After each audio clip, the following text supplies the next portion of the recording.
या योजनेची खरी परिस्थिती अशी है, चाय पर शुरू हुई सरकार गाय पर आकर अटक गई। चाय पर शुरू हुई सरकार गाय पर आकर अटक गई।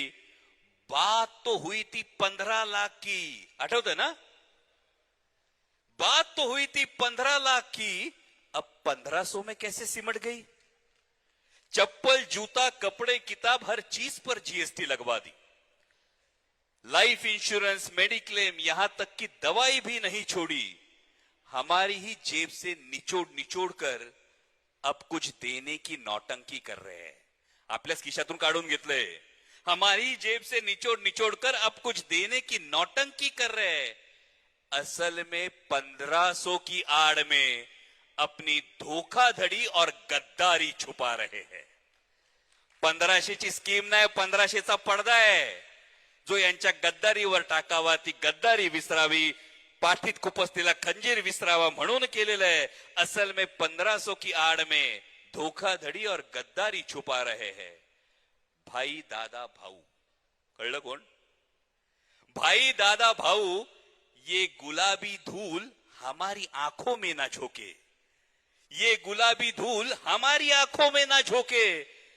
गद्दारी के लिए आपको 50 खोके और लाडली बहना सिर्फ 1500 में ओके।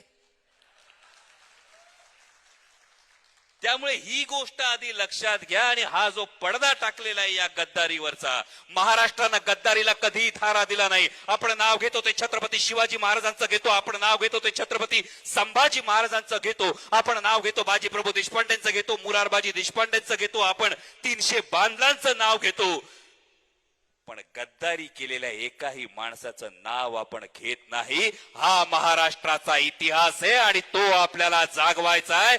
आणि भावांनो, मगाशी जसं सांगितलं ते अर्धवट होतं।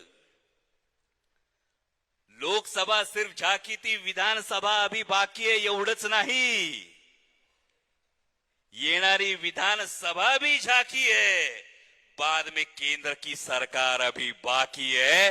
आणि त्यामुळे यासाठीची वाटचाल आपण करावी।